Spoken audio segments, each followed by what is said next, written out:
restarts again. Tick tock toe, count the seconds till you're running. Till when you come and rush again.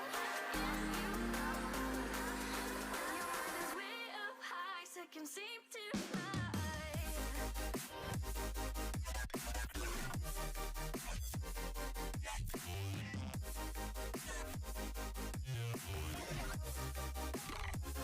Count the seconds till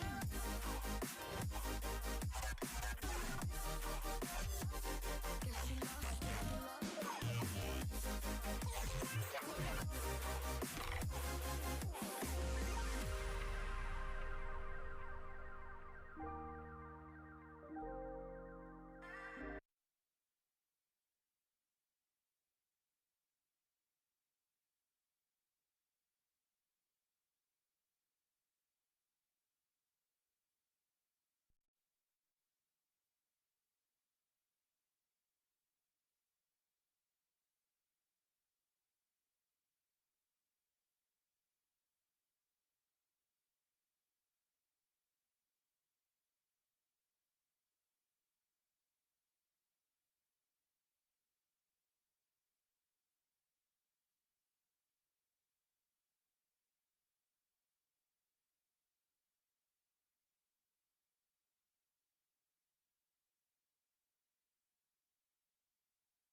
Yes, to the answer, yes, you can.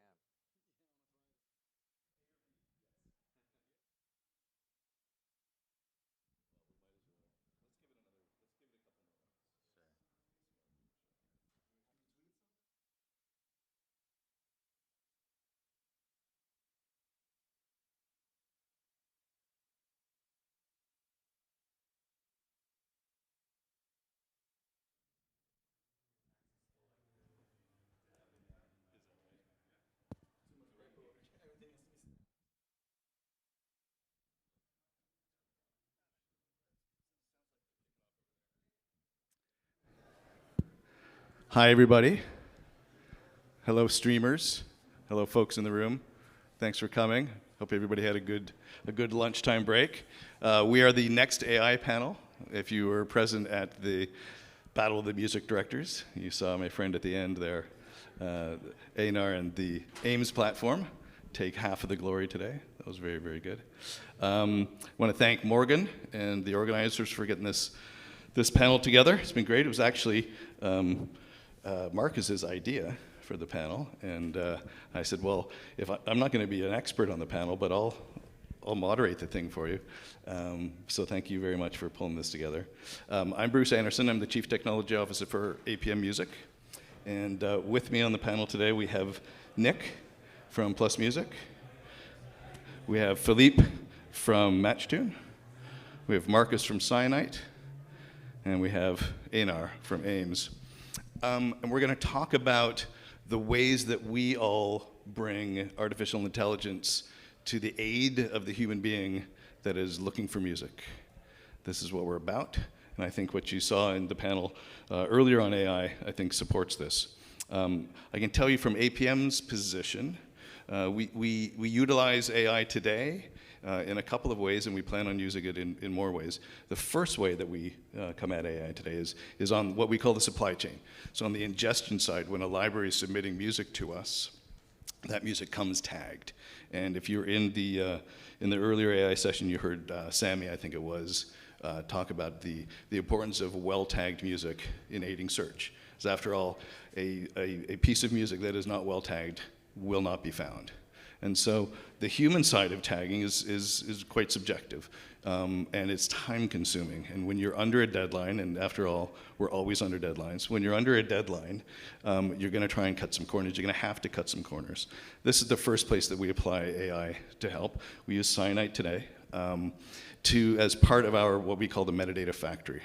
And so what we do in that factory is when tracks are submitted to us, we send them to Cyanite. Cyanite sends us back their view on the tagging.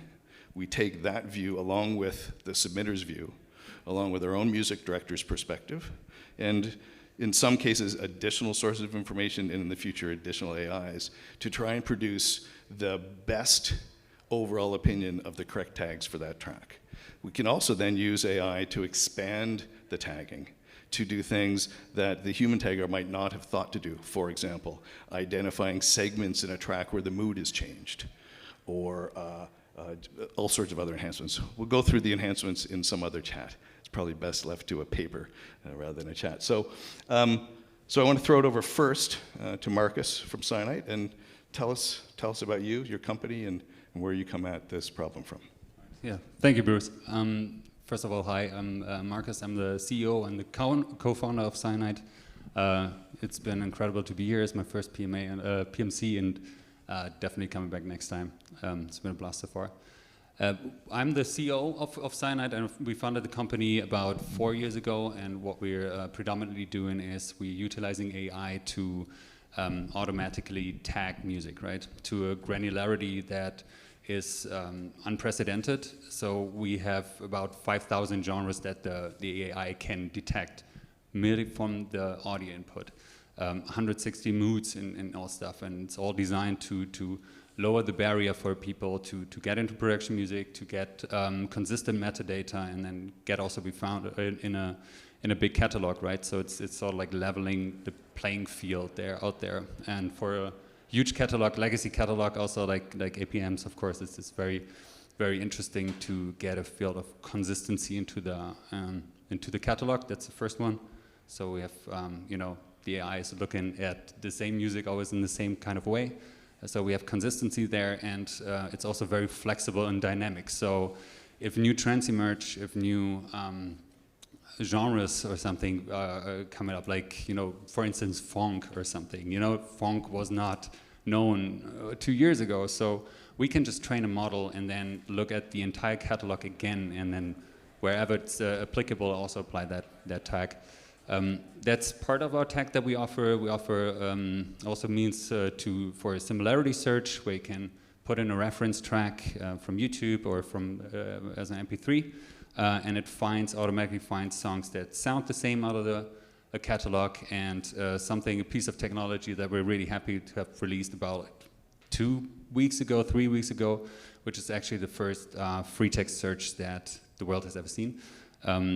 So you can put in any sort of text input. That can be full sentences, that can be a stream of consciousness, that can be what we call verbal images, like, I'm walking down a dusty highway or something, right? You can type anything into the search bar and it would give you adequate or suitable results out of a library. So that's predominantly, directed at producers, at film producers, directors, or screenwriters. You can take the entire scene, slam it into the free text search, and have recommendations. Yeah, that's good. Yeah. So we'll come back on that recommendations thing for a second, but I wanted to talk about new trends, new genres, categories, subgenres, etc. You mentioned training the machine. How do you train the machine for something that's so new that it needs to be retrained? So what we feed the AI with is tagged music, right? So tagged music you can find anywhere, of course, in production music world, but also in the commercial music world. If you look at Spotify, for instance, right, all of the music is tagged. Million song database. Everywhere is tagged music, and we use that as the ground truth for the AI. So we feed that into the system, and then when the AI has seen, let's say, 50,000 happy songs and then 50,000 sad songs, it knows what are the features and the patterns in that audio input that make up for a happy mood, right? So you can feed in new tracks, and then it sees that, okay, this pattern, I've recognized that before in a happy song. Oh, this pattern I've seen in a sad song. Here's another happy. So I'm probably like 66% sure that this is a happy song. That's very high level how it works. Okay. Excellent, very good. So, so that's the tagging side of things, and you touched on discovery a little bit, and we're gonna talk to Einar about that for a minute. But one of the challenges that we have at APM is what partners are we going to work with in each one of these things? And the advantage that we have is there's lots of potential partners out there, and they're continually innovating. They're continually leapfrogging each other. Our goal is to be able to integrate as many of the best in each class as we possibly can, and to partner with the strongest so that we can bring that benefit to our libraries and to our clients and our own music directors. So it's great. It's nice you guys are sitting beside each other. You're starting to step on each other. So let's talk about the APM discovery experience. Once the music is well tagged and we've enhanced the tags and all those other sorts of things, and we're taking advantage of retrained machines to bring forth new genres and new other patterns and things like that, then we want obviously to be able to find that music very, very well. We'll come to natural language or free text search for a second, but the first thing is audio similarity. And if you were in the music director panel, you saw two examples of that. You saw the URL form of similarity that AIMS offers, which is pasting a URL and you go and examine the music. I want to understand how that happens. And the other is dragging and dropping a source track. And so, Einar, why don't you talk to us about AIMS and where you come at? I want to hear some of the challenges that you've had coming through this. I think that AIMS is probably the most established audio similarity technologist out there, and I want to hear more about this panel. Yeah, I'm Einar, and I'm happy to be on a panel without a mask, so I can be myself. I come from production music, so I've been working with production music since 2006. I have my own catalogs, and has worked as sub-publisher for several catalogs. And tagging was done manually back then, so we know the difficulty of doing searches. I've done a lot of them myself, and we found a French technology that did what we do a long time ago, and they were sold off to one of the big DSPs. And we were missing somehow to search music other than tags. And my partner Martin found our third partner, Victor, who is a ML researcher and a musician, and said, can we solve this? And he said, yeah, it's going to take 3 weeks, probably. It didn't take 3 weeks, it took a few years. But we came at this with a clear goal. We wanted to solve problems for ourselves, production music catalogs, and valuable problems. So we wanted to discover the right music as fast as possible and don't have to listen to the bad music. And there's many ways of going at it. We started with doing the research. First model worked a little bit. And then it developed, and then me and Martin started thinking, what problems can we solve for our friends in the industry? And the big one is saving time. And we started out, how can we search faster? We found out we can drop in URLs, files, so you don't have to describe your own tracks or what you're looking for, because more and more are sending you these reference tracks. Then little by little, we found other ways of applying it that help you curate new playlists. It helps you, your clients find other things that what they like faster. So we were just like, how can we apply this amazing technology so it brings value to each company? And then we talked to you, and we talked to all the other production music companies, and I see some of our clients in the audience as well, where we just try our technology, see if you like it, then we'll talk about how much it's worth. And if you have a good product, this is a very nice way of finding the value of your product. And now we are established. We're working with most of the players, and we're just developing a lot of new things based on the feedback we're getting. So discovery is easier now. People are happy, and we were lucky to win the competition against two amazing music directors out there. And it helped to have the APM catalog to search. So, I mean, one of the things that I think would be interesting, and if we do that challenge again, is to try and find a way to measure the degree to which the search, the time. As I said earlier, we're always under a deadline, right? And we're all under deadlines. Our customers are always under deadlines. Everybody's under a deadline. So I wonder, have you any metrics on sort of the improvements in a human search that are available when they're assisted by AIMS? I don't have any metrics to share, but I can do an anecdote from Fabio, one of our clients from Flipper Music. He told me that using AIMS is like climbing Mount Everest, but instead of starting at the bottom, you start at the last summit. So that you don't have to do all the hard work, you can quickly find what you want. And I think that's a very nice way of seeing it. And I think we want to assist people to act faster, so it's kind of an unfair advantage to us to have 5 minutes to find a good track, because we use a second to find a good track.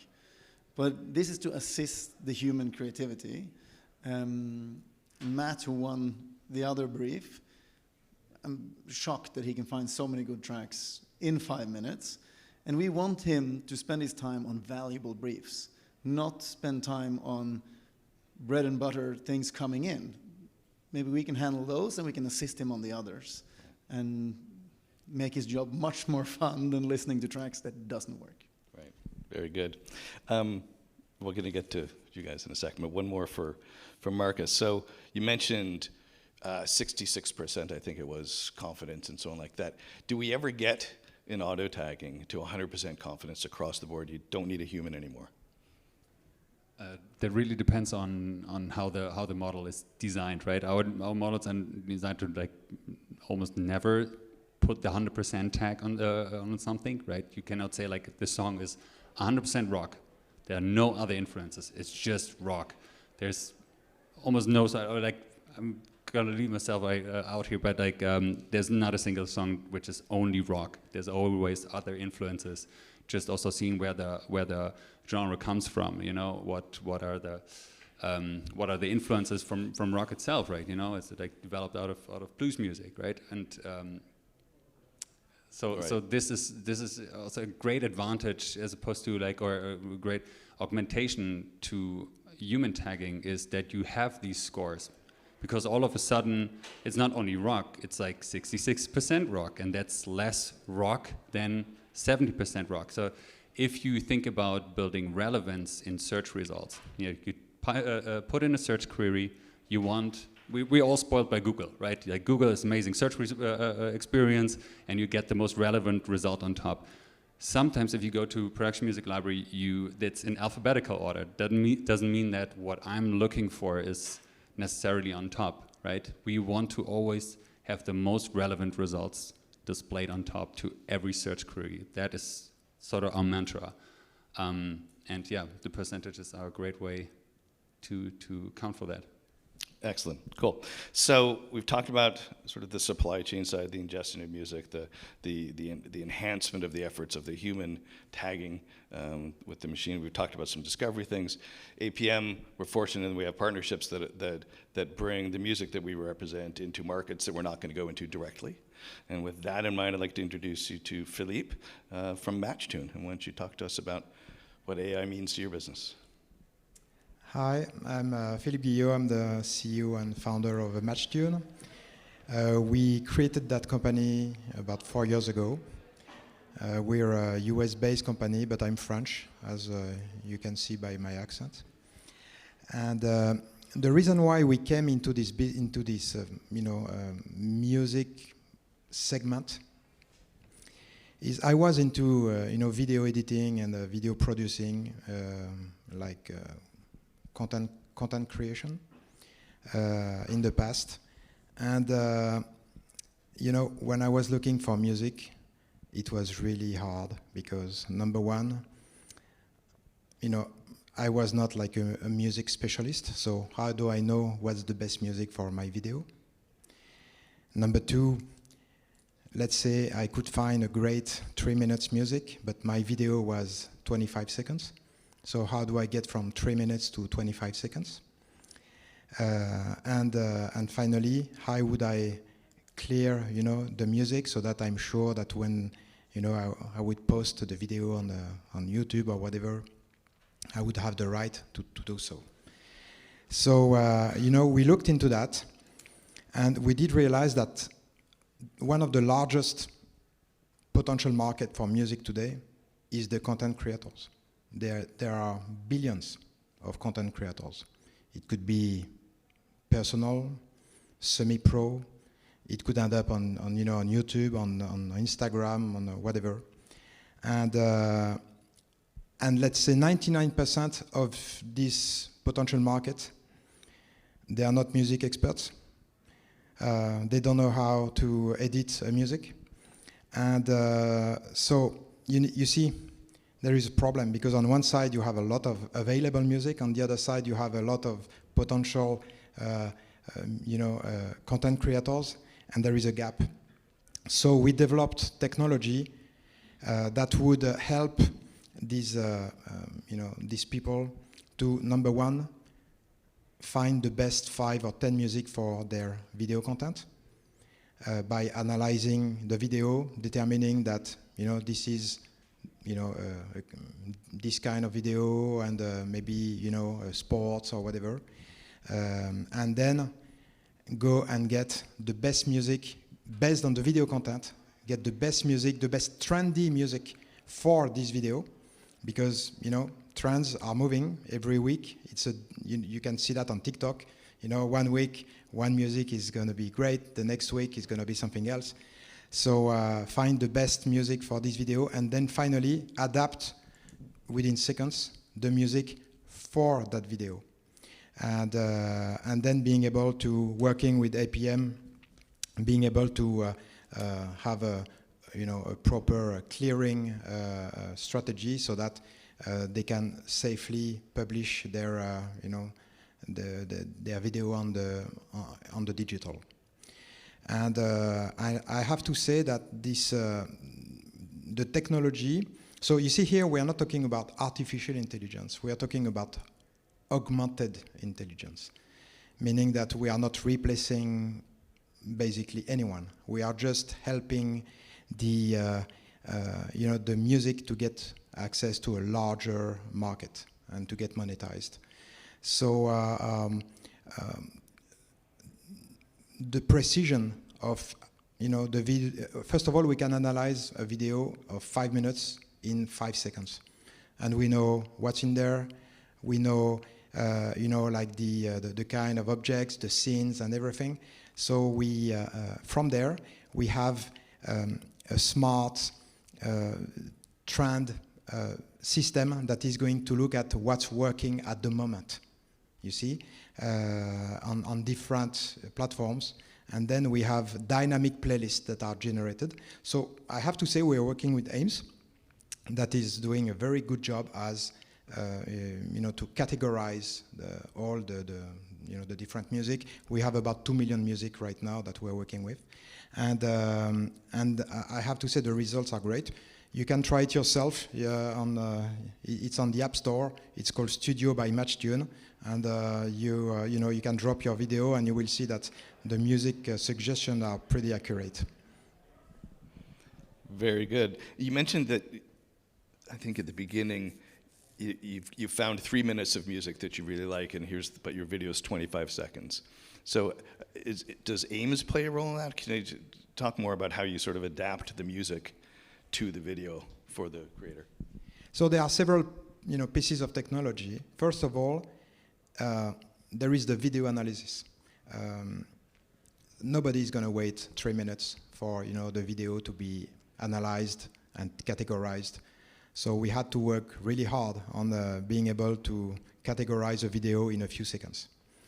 And after that, once you have the right video style on one hand, you need to bring the right music for that kind of video. So we are generating what I call dynamic playlist, but in order to create dynamic playlist, you need to have a good music categorization, in your database.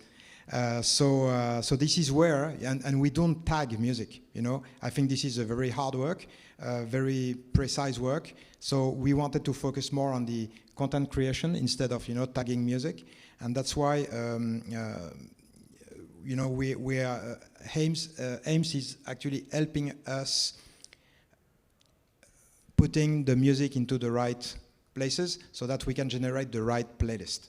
And as you said, I mean, a rock music could be a lot of other things. So you know, our promise is to bring the right music for the right video. So the music needs to be right at the beginning. Very good, thank you. So, so that's the creative, sort of the video creator community. We're also fortunate to have a strong partnership with Plus Music for another creative community, and this is Nick. Nick, why don't you tell us about Plus? Plus Music is a platform for game developers to put music in their games, and we also use AI for that. But we believe strongly there's a lot of music out there, and the games industry, if you saw the panel from about an hour ago, it's a pretty insulated, large business. So it's had to, because it's kind of difficult to get music into games. There's a lot of rights issues there. It's one of those things where it's a big market for the music industry, and I think we really are focused on this burgeoning market inside of the games industry, which is the indie game market, right? All the developers that are using Unity or Unreal and spinning up games and putting them out there. So we put a team together to build AI to take a song that wasn't written for a game and then convert that into a game soundtrack. So when a developer goes to our platform, they can find what they're looking for, and what they're looking for is a little different than like a typical Spotify playlist. Like when you go to Spotify, you're thinking about what you're gonna play while you're cooking dinner, right? So when you play a video game, it's a much different experience. It's gotta be dynamic, it's gotta change.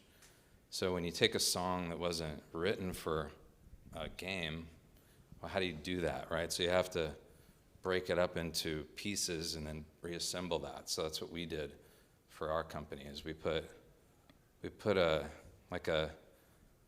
sentiment algorithm that can take all the components of a song when you're thinking about the mood, the intensity, the genre, and then being able to reassemble that so that a developer can sort of paint by numbers and then focus on the game. So that's what Plus Music really is. It's a platform to license music so that you can get your game out there.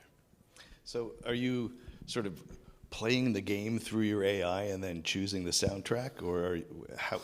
Yeah, that's pretty heavyweight for the game.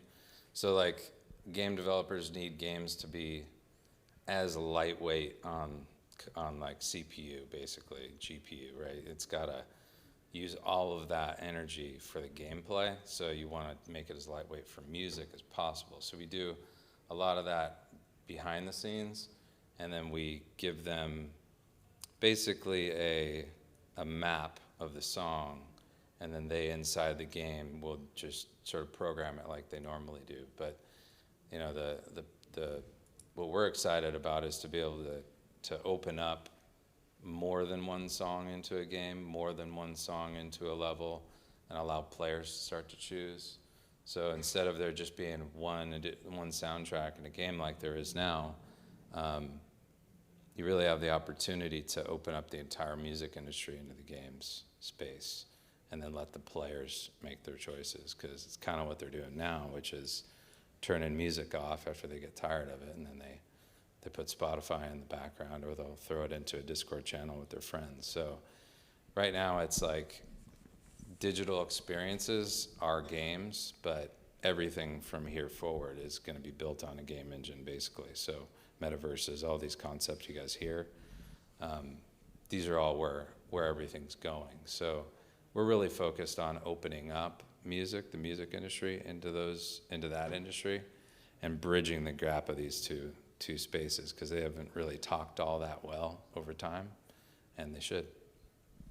Excellent. All right, so I want to go back to Marcus. He mentioned something about, I think it was free text searches, sounded like natural language processing. Can you talk more about that? That's back to discovery. Yeah, it's exactly natural language processing, though. So we're utilizing Google GPT-3, so OpenAI, for it. to sort of understand the English language. It's always a great example. Is always I can use probably 1,000 different words to tell you where my car is, you know, but all of you will always be able to find it, right? So it's the same sort of information, but conveyed with different words. With metadata tagging as we know it today, that's not possible, right? You need to have the same understanding as the person who tagged it for music in order to find it. So you have this abstraction level going on. With us, we have the ability to break down the sentence really into the meaningful information, and then start looking for music. Yeah, that's the magic of the system. We actually have a booth out there just right next to the door where you came in, and feel free to check it out. It's there. You can try to break the system, try to make like the weirdest search queries that you ever came up with. We actually tried out to put in the entire sync brief of the demo derby, which is coming up. Pretty incredible results there. So yeah, it's a lot of fun. So how do you train that machine? And we talked about tagging, looking at new trends, and you're basically throwing, libraries full of already tagged music to come up with the patterns. Are you throwing encyclopedias and record collections? What are you doing to train that machine? Yeah. Also, yes. Yeah. It was trained on full text input. So that's literally like music on online is in blogs or in reviews, descriptions and all that, and like even up to a point where we took the descriptions in the CC and like for hearing impaired people in the subdata and all that. So it's been a huge mass of data, and it took us about like 9 months to really model that and appropriate the data so we could start training it. And actually we use a completely new field of machine learning for that. And some of you in the audience probably know DALL-E or Midjourney, these services that create images directly from text input. We are actually using, we're the first ones to use, or like to our best knowledge, to use that same piece of technology for the complex input of language, and then translate that into music recommendations. So that's sort of how it works there. Awesome, leading edge. That's good. I know you mentioned that you were working on new things. What I want to go now is sort of through the group here and ask the question: what's coming next? What haven't we touched on? There's always something coming. So yeah, there's always something coming. The most important thing for us is to discover the music that are made by real people. So we stay out of the AI generative music. But we are looking at how can we curate better for the individual users, for the individual channels. How can they be catered to in the B2B space in the same way as they are on the DSPs? So basically coming onto a site and seeing, oh, this is exactly what I want, even before starting a search. So using kind of their likes and dislikes to put the right music in front of them, and this way allow curators internally to build playlists and then fill them with more music that is suitable for the individual people. So that's the personalization part of things. Cool. I'm going to jump around here, so I'm going to go to Nick. So often these new things come out of challenges. What sort of challenges are you facing, and what do you bring into bear to solve them? Challenges. I think, we're working on our own things, which is how do you enable non-music experts to be able to make what they want to make, right? Like that's kind of the promise of a lot of AI is it's machine-assisted stuff. If we stay outside of the generative world, which like the promise of generative stuff is that you don't have to deal with all the rights stuff, all the rights things that slow people down in these burgeoning technologies.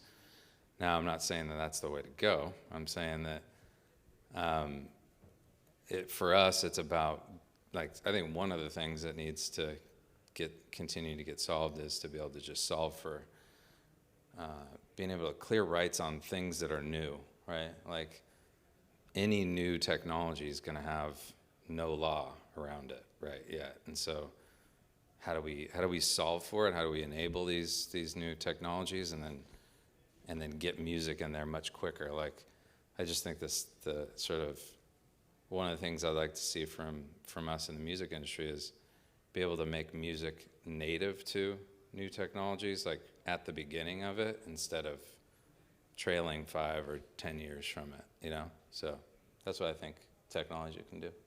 Great. All right, what are your challenges? What have you got coming next, Philippe? All right, let me just give you 2 numbers, and maybe we can reflect on that. There are about 150 million music available on this planet, and only 0.1% generate revenue to the artist. So that's something that needs to be really thought about. And secondly, on Instagram, 65% of the videos are using the same 20 music. And you know, if you you will see it by yourself. If you really start listening, you know, at the reels, they always come with the same music. And why is that? Well, it's very simple. It's because people don't have a clue. You know, if you create stories, you always end up with the same question. Okay, what's the best music for that story? So you know, you try to think, and maybe you put your you know, maybe the song that you have been hearing in the last 5 minutes, but basically most of the people don't have a clue. But at the same time, they want their video to be the best. You know, why would they spend 1 hour making a great reel and not having the right music on the reel? So I think these are the you know, the challenges. We need to stop being a music provider. We need to start being a music advisor. All right, so we left lots of time at the end of this for audience questions. I'm hoping there are some, or we're going home early. I heard in the hallways lots of lively conversation after the last AI chat. So we've got a mic for anybody that has a question. And go ahead and raise your hands if you've got one for any of us. I don't know that there's any way for the streaming viewers to pose a question, but.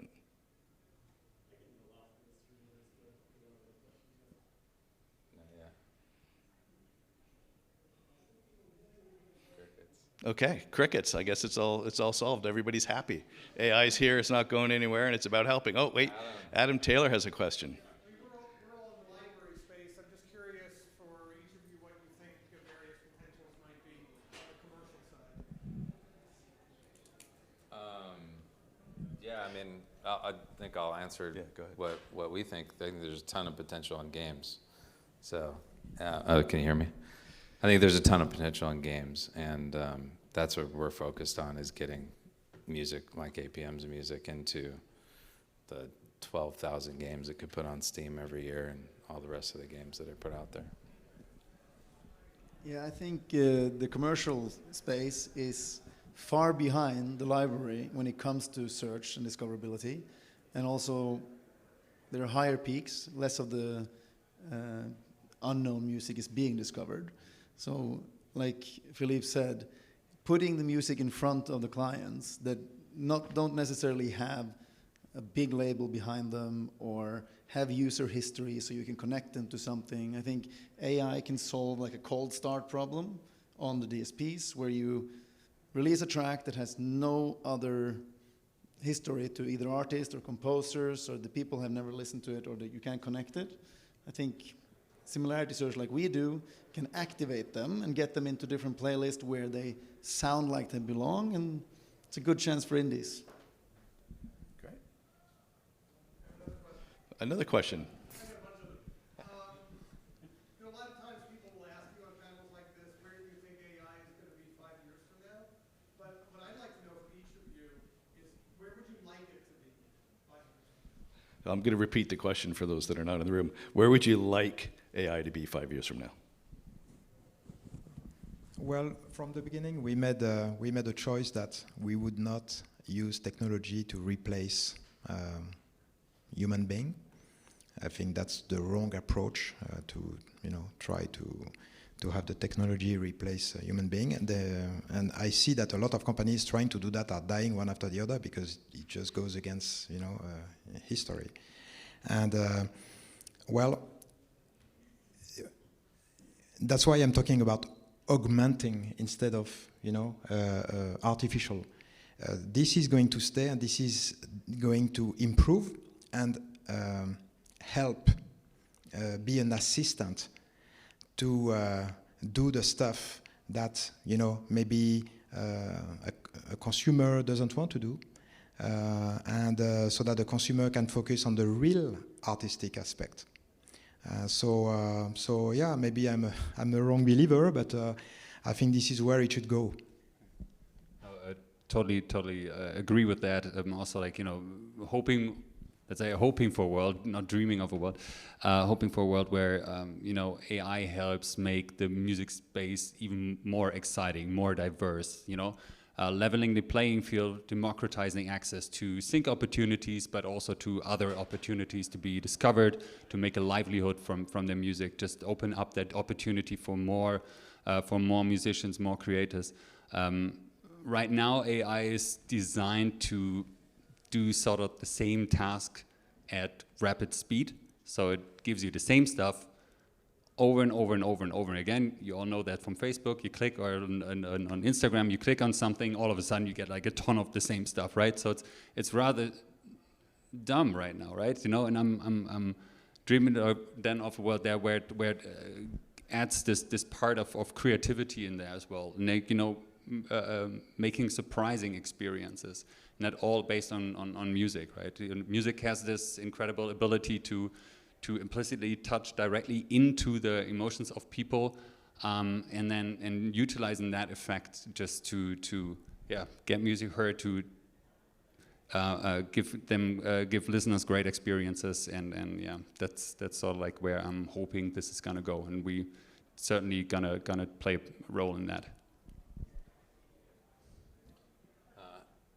I guess as the digital experience person on the panel, I could give you some other ideas here for where I think AI might go. Is that you could see a world where like you're wearing glasses and your realities are augmented, right?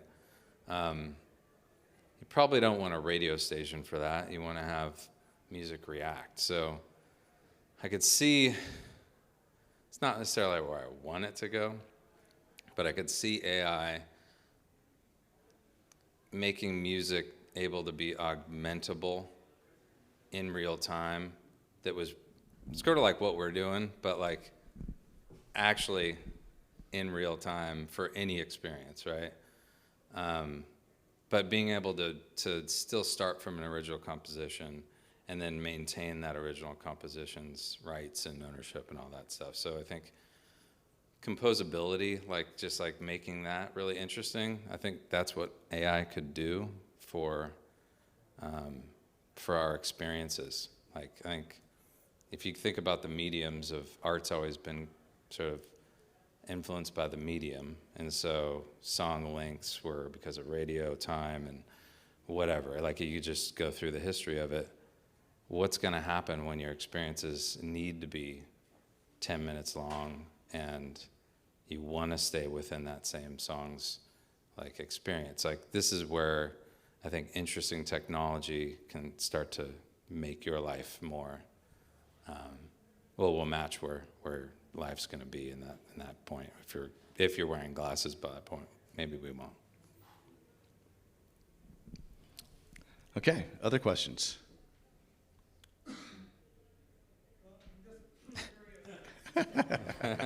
I was expecting that one. Yeah, I should have asked you for questions before the panel. Uh-oh.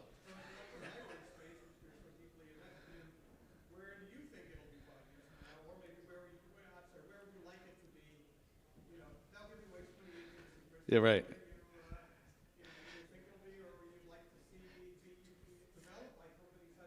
Yeah, exactly.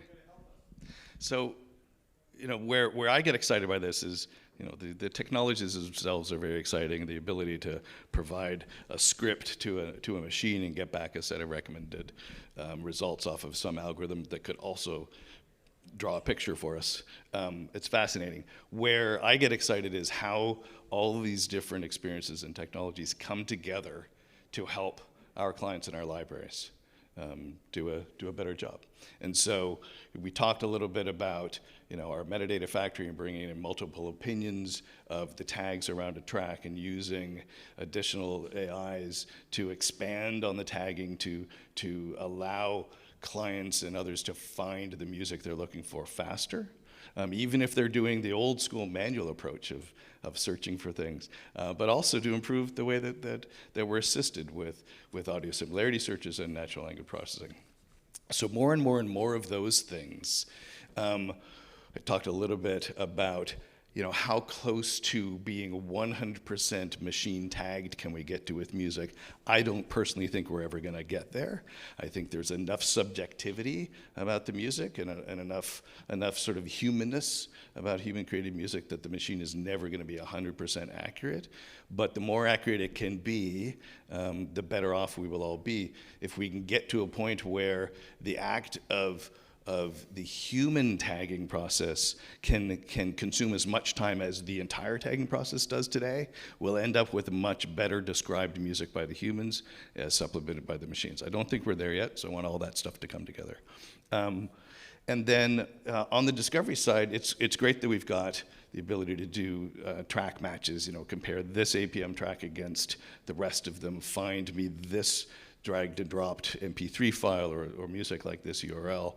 I want to be able to bring those things to collections, and we saw sort of a little bit of that today when we had two tracks compared, right, to just sort of find a blended result. I'd love to be able to say, look at the music that I created for this particular production 6 months ago and the music that I created for this production a year and a half ago. Now give me music that's like all of that together. Right? As a starting point, the experience that we look to bring on the apmmusic.com site is the machine helps you start the search, and from there you filter. Right? So we start you. I love that analogy. You start at the last summit, I think is what you said. Right? So we'll take you almost to the top, and then you take it over the line. The more ways that we can allow you to start, the better off we're going to be. Let's get you higher up the mountain. Maybe that's a paragraph of text run through a natural language processing as a starting point. Maybe it's that and a combination of a playlist that you built before. Perhaps it's the playlist that you really love on Spotify last week. Maybe it's the top 10 on Apple Music. Not sure. Being able to combine all of these different things together to create an experience on the tagging side and on the discovery side is where it needs to go. And we'll do what we can to bring it there as fast as we can. Yep. Yeah, I think you're right. Some of these things we can already do, thankfully. But if we look away from the search and discoverability, there are other things we can solve with technology. Some of it can be machine learning in the production music industry. We have still big issues with reporting and societies paying out royalties. And I know there are companies looking into how can we use technology to solve these problems. And UGC, allow listing on social media, etc. Things like this can be solved by technology, hopefully before 5 years. Could I also quickly add a point on what you said, Bruce? Like you were totally right, like totally on spot on there. With I think we're entering something like the post-tagging era, right? Similarity search has shown that we can use complex inputs to find music. Natural language processing also shows that we can use that, and I think where technology is going to evolve to is that these recommendation and discovery engines, that they gonna recommend you music where you are and your personal abilities. Like from amateur level, just give me a song, as simple as that. Just give me a song. That's it. To like a very, very elaborate sync brief, like anything in between. That can be images, like how you're doing it, or a video, right? That can be a sound, that can be a hunch, that you just have a stream of consciousness. To make it more diverse how we discover and get recommended music. And this is definitely where it's going to be evolved. Also in ways that I don't think that anybody can imagine right now. So it's gonna all unfold. We're peeling the onion. Yeah, I think in the automotive industry, they already tried a couple of times, like playing different music for you at the time of day. If you're driving to work, if you're driving home from work, and like personalizing outside what you like, but in context of what you're doing, similar to what you're saying. And I think that would be nice. I wonder if we talked a little bit about how to train the engines earlier. I wonder how much of that is in our future. Right now, there isn't really a loop back from, especially the sort of external to APM, from APM's perspective, engines. I'm wondering how much can we and our libraries and our clients help to tune the engine. And I'm even wondering things like, as the music that we represent gets into more and more environments, video games, UGC created content, and so on like that, it seems that we should be able to pull back from that a pretty rich set of data to help then tune all of the engines that are further driving the music into those experiences. Thoughts on that? We haven't talked about that at all. I mean, especially in production music, like personalization of discovery experiences, of course, a slippery slope because you have a variety. We had yesterday at the Mark Awards, like a couple of music supervisors, the variety on projects that they worked on, bringing in subjective, sort of like a touch into that can be actually really harmful, right? So I don't think that the way is necessarily going in that way. But yeah, so that is definitely something interesting more for the world of B2C experiences, right? We see that everywhere already. So Philippe, how do you know that the music that you matched with a particular video and tuned to the video, it was good, other than your user was saying, "Thank you very much, I like that a lot"? Is there an opportunity to bring number of plays, follows of a channel, and so on like that back in to help you improve, confidence levels, as Marcus, for example, was describing in tagging? Yes, our system improves automatically over time. At the moment, we have about 20,000 videos being dropped every day on our system. And so we have a lot of metadata, and so that's on one side. And on the other side, there is what I call that moving target, where a trendy music this week on TikTok won't be there anymore next week. So you need to be very reactive if you want to follow the trends and adapt, your music suggestion to, what really works. So that's, it's not something fixed, right? It's an evolving. It needs to improve and learn from what the users are doing, so that other users will benefit from, the overall experience. I got an idea. You got an idea? All Go right. for it. So I think you're asking too, like, can use of music improve, like sort of compound on itself, right? Mm-hmm. So really you'd need platforms where the consumers are, like they're saying, to be able to report back to the music industry what's happening. So sometimes there's walled gardens, and then sometimes there's legal reasons why you can't get that information, GDPR stuff. And I think if there is a way to share information, it'll definitely make all parties be able to make better experiences ultimately for the consumers. But yeah, I mean, the social media things, it's a pretty well-established world, but the what happens inside of Roblox, or I think you guys have some music in Roblox, right? But like, it's not quite figured out in that world yet. And any of these other experiences that are going to get borne out, if they could do it right at the beginning and be able to give you guys a feedback mechanism, give us feedback mechanism, then we can always make it better. But we just have to have communication. So, and I guess it's difficult to know the degree to which the music that was used in a game contributed to its success. right? I mean, obviously the Yeah. musician is going to take lots and lots of credit because that game I was mean, terrible except for my music. But they rarely do like A/B testing for music. You know, they'll do a lot of testing on gameplay, but very rarely will they say which song's going to actually retain a player longer. Seems like a pretty big part of the gameplay experience. It's like literally half the audio-video experience. So, yeah, if the more it's possible, the better I think it would work. My opinion. We look forward to the improvements you're going to make in this area. Yeah. Okay, we have just a few minutes left. Any other questions? Okay, very good. We've got more. Now it comes. Okay, sir. Yeah, I'll break up Adam's party over here for a second. This is more for Philippe and Nick, I guess. It seems like you guys ingest production music in your platforms for games and UGC. What are your licensing models typically? You want to take it first? Look at that. Ours is different, so it's going to take a minute. So go ahead. Well, first of all, it's very much for the digital space. So it's mainly UGC and semi-pros, market. Let me give you an example. You have a website is doing real estate, and if today you won't sell a house on a photo, you need to have a video, right?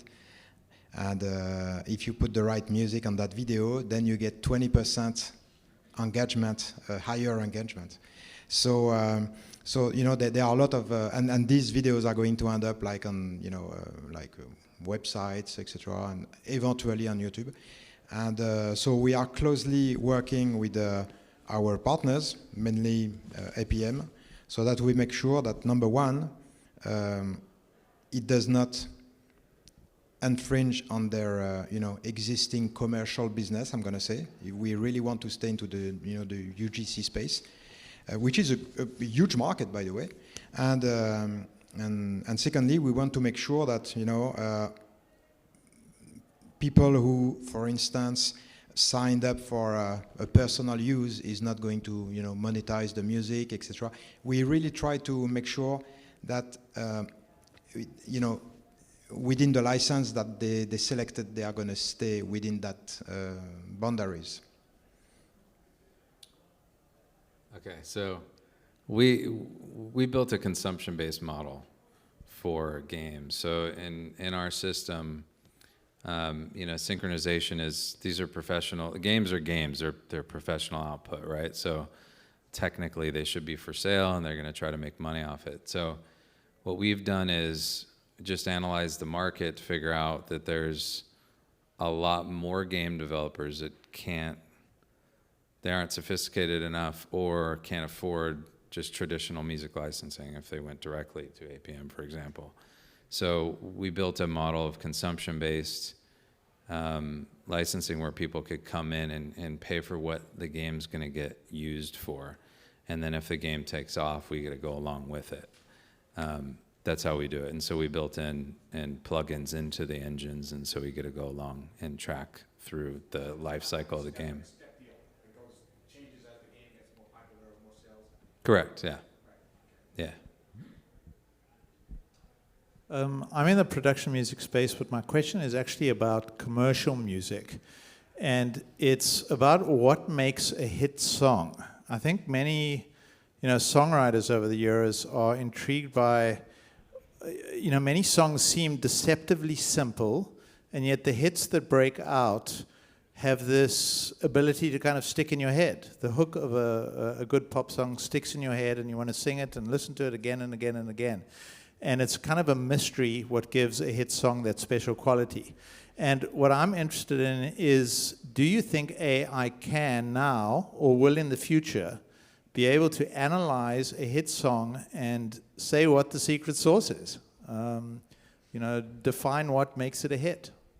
I think they should just jack into Max Martin's brain, and then that's how you get it. Maybe I can add something to that question. We actually did an experimentation. We took the same video and we applied 3 different music, but only one of the three music was really synchronized on the images, meaning that, because, eyes and ears, they work together. And people just forget about that, but it's true. And so there was one of the three music that was really synchronized on the images, and the other two music were not. And so we had a panel of 30 people. They looked, and the music that, came up as the most popular was the one that was synchronized on the images. So it was not the best music, because I think this is very subjective, but I think that was the best music matching, the eyes and the ears at the same time. So for me, and music and video works together, because emotion, try to look at a video without any sound. It's weird, right? But depending on the sound that you're going to put on that video, you can, these are where the messages are coming. So yeah, I'm going to say that's one clue, maybe. I think we'll probably see some kind of detector first, right? So the producer will say, run this through the AI, tell me if it's a hit. And then maybe sometime after that, somebody will take a crack at the hit generator. But yeah, I think a couple of AI companies have attempted to sort of decode the hit factor, or what makes for a hit, right? What makes you go like this. It was like next big sound, right? There's that something. They were doing that. I think Musio also had a hit detector or something. Pop music is part of pop culture, and pop culture is so much zeitgeist that you have no idea what's going to happen. Look at TikTok. There's no way of detecting what song is going to be going crazy on TikTok, because there's so many factors. It's just about what is this song connected to, like something like Alt J or like Gautier, right? Somebody that I used to love. And those are songs that wouldn't necessarily perform well today or in the 80s, right? It is so much zeitgeist in there, especially also in the songwriting and in the production, that I personally, from the inside perspective, would say this never possible, and that's one of the most relieving thoughts that I have for you today. Yeah. Yeah, there's some magic there. We can keep the magic going. Yeah, I think definitely we will see people try. Whether it succeed is, I agree, is pop cultural. that was a great question. There's a whole other panel there, I'm sure. Good. Well, we are actually now officially out of time. Thank you all for asking questions and keeping this thing going. 30 minutes past our prepared statements. Thank you very much. Thank you. Thank you.